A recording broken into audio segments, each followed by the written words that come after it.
Police believed the case was solved within months. The confession was detailed. The evidence seemed convincing. It would take 20 years to realize they had the wrong man. And the real killer was still out there.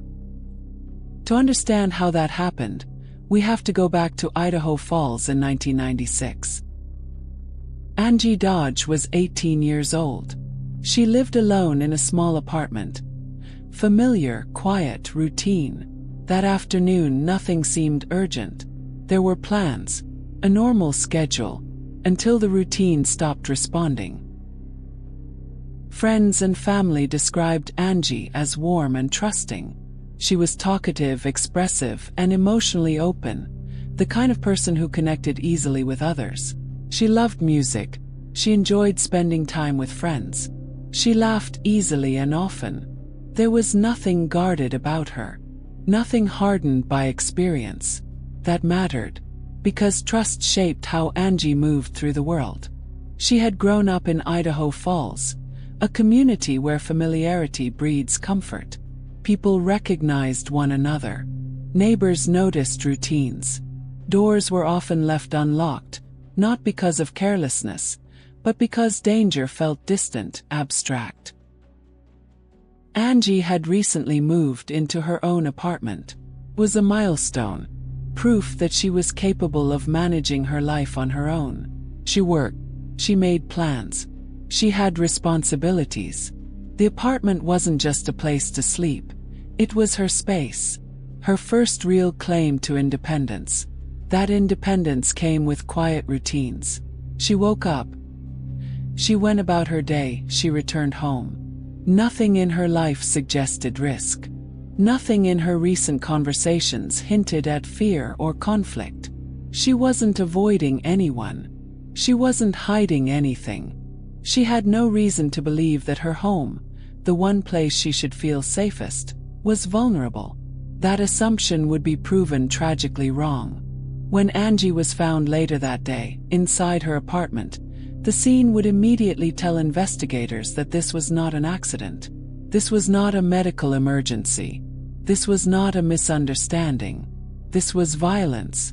But in those first hours, before the headlines, before the investigation hardened into conclusions, what stood out most was the stillness. The contrast between who Angie was and what had happened to her.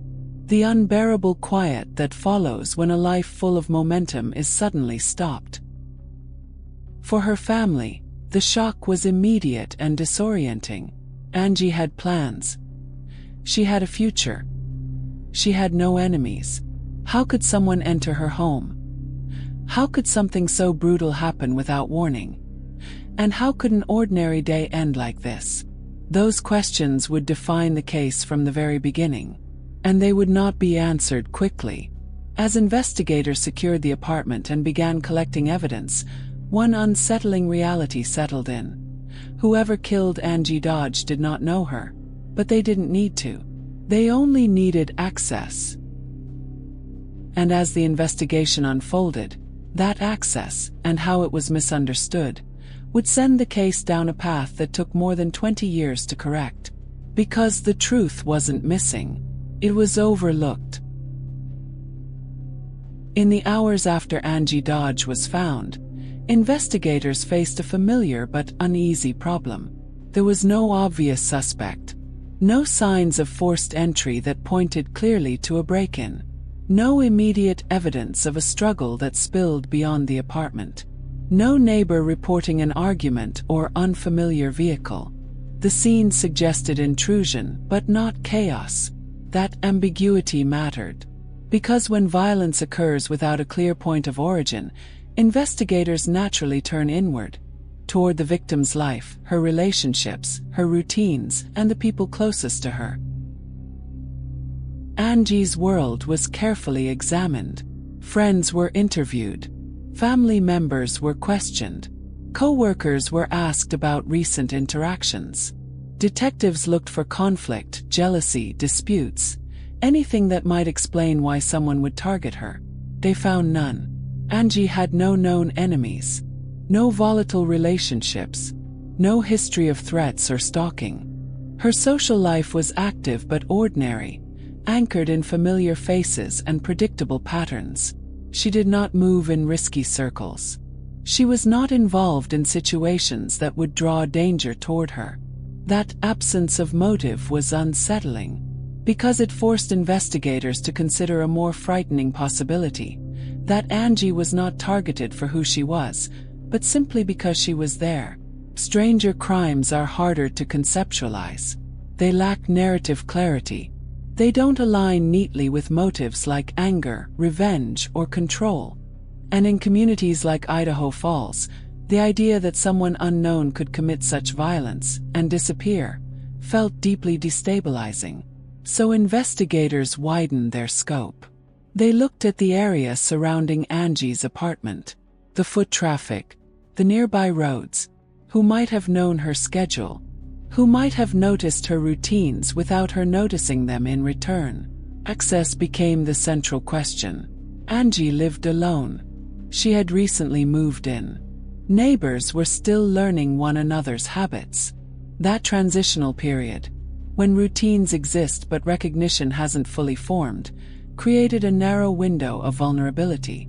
Someone could pass by unnoticed. Someone could observe without being remembered. Someone could approach without raising alarm. As detectives worked, pressure mounted quickly. This was a young woman. This was a violent crime. This was a community that expected answers. Public fear grew, quietly but steadily. Parents worried about their children. Residents locked doors that had long been left open. A sense of unease settled in. Not panic, but awareness. The police needed resolution. And that urgency would soon shape the direction of the investigation. As days turned into weeks, the lack of progress became harder to tolerate. Leads were followed, then faded. Tips came in, then stalled. Physical evidence existed, but interpreting it took time, expertise, and patience. Time was in short supply. Under mounting pressure, investigators began focusing more narrowly, not on strangers who left no trail, but on people they could question, re-question, and hold in place.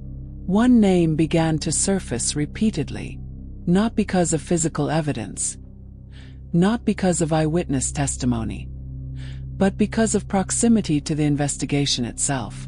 Chris Tapp. He was a young man from the area, known to some of Angie's friends. Not close to her, but not entirely outside her orbit either. He had been questioned early. His story changed. His demeanor raised suspicion. And suspicion, once formed, has weight. Investigators began to believe that Chris Tapp knew more than he was saying. That his inconsistencies pointed not to confusion, but concealment. That somewhere beneath the surface, there was a truth waiting to be extracted.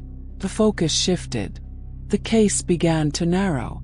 And in that narrowing, driven by urgency, fear, and the human desire for resolution, the investigation crossed a critical threshold.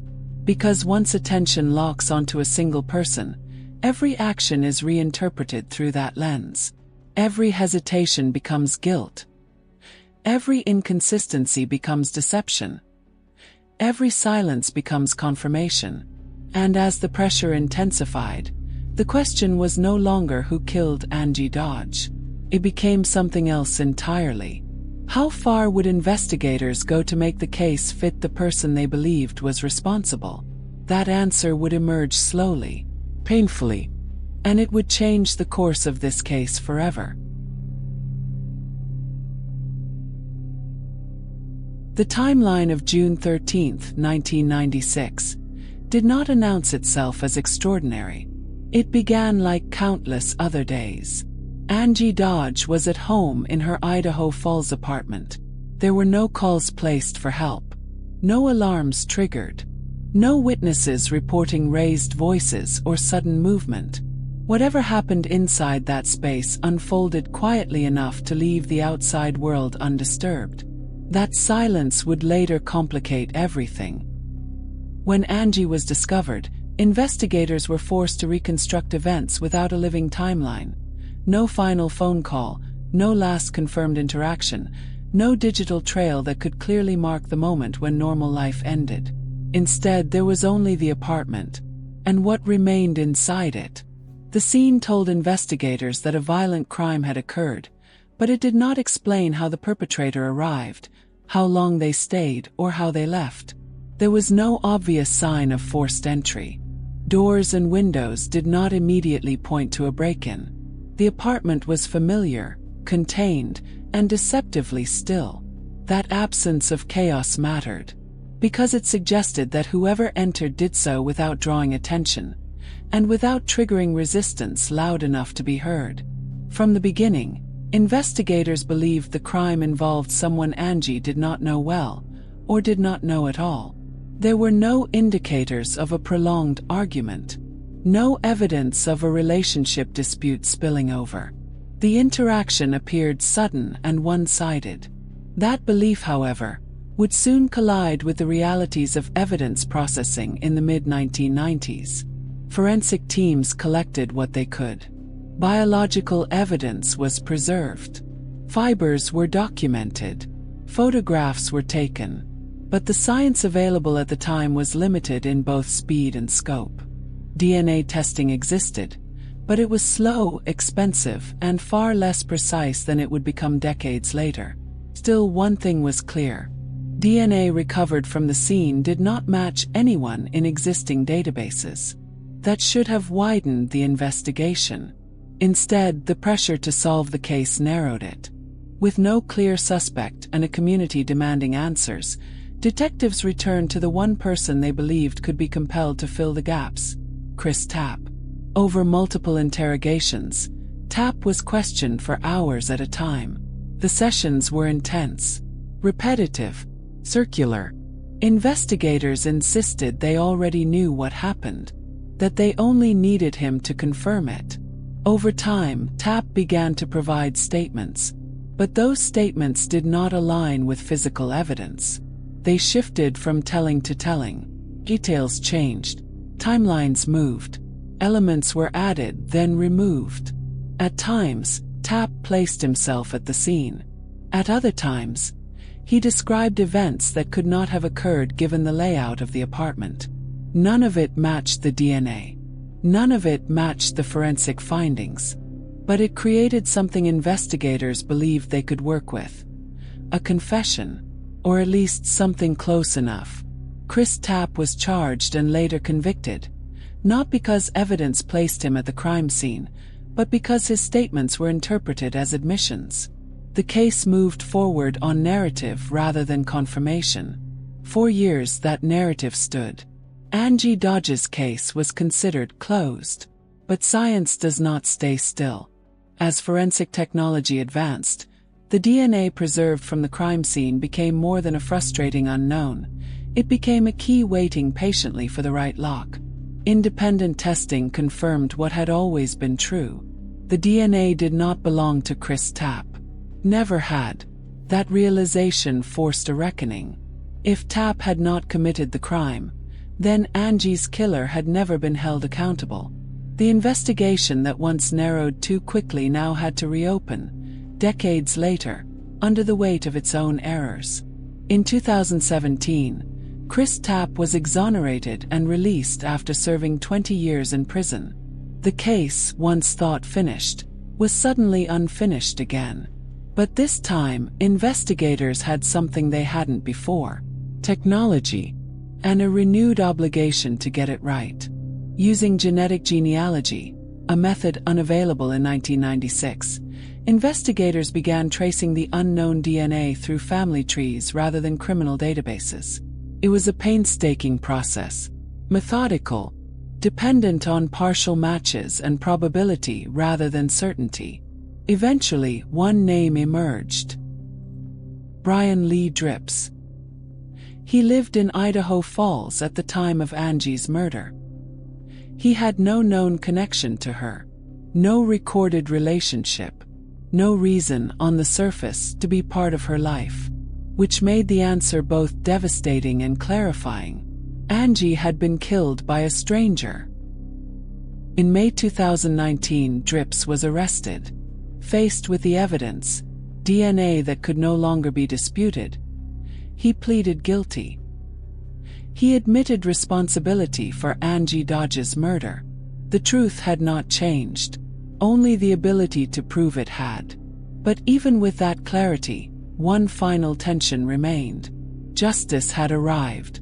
But it had arrived late. And the cost of that delay was measured not only in years, but in lives altered, trust broken, and a system forced to confront its own fallibility. The story was no longer just about what happened inside an apartment in 1996. It was about everything that followed. The arrest of Brian Lee Drips did not arrive with spectacle. There was no dramatic chase. No sudden confession broadcast to the public. No emotional reversal that erased the years in between. It arrived quietly, almost cautiously, built on science that had taken decades to catch up with the truth. In May 2019, investigators formally charged Drips with the murder of Angie Dodge. The case against him did not rely on witness recollection or reconstructed narratives. It rested on DNA evidence that placed him at the scene in a way no statement ever could. Faced with that evidence, Drips pleaded guilty. There was no trial, no jury deliberation, no attempt to rewrite history. The admission closed one chapter of the case while opening another that could never fully be resolved. Brian Lee Drips was sentenced to life in prison. The sentence acknowledged the gravity of the crime and the certainty of responsibility. It also marked the end of a search that had lasted more than 2 decades. But the conclusion of a case does not always bring closure. For Angie Dodge's family, justice arrived in fragments. There was relief that the truth was finally known. Relief that her killer had been identified. Relief that her name was no longer attached to uncertainty. But there was also anger. Anger at the years lost. Anger at the investigation that veered away from evidence. Anger at the system that had chosen certainty over accuracy when pressure mounted. Angie Dodge was 18 years old. She had just begun adulthood. She lived independently. She was forming her own routines, her own life, her own sense of direction. That life was taken in a moment, but the consequences of that loss stretched across decades. And they did not stop with her. Chris Tapp lost 20 years of his life to a conviction built on a confession that should never have outweighed physical evidence. His exoneration forced Idaho Falls, and the broader justice system, to confront the reality of coerced statements, tunnel vision, and the irreversible harm caused when investigations prioritize closure over truth. Angie's case became one of the most cited examples of why confessions must be supported by evidence. Why DNA must be tested, retested, and preserved. Why time does not excuse error. It also became a turning point in how genetic genealogy is understood. Not as a shortcut, but as a responsibility. A tool that must be used carefully, transparently, and only when the goal is accuracy rather than speed.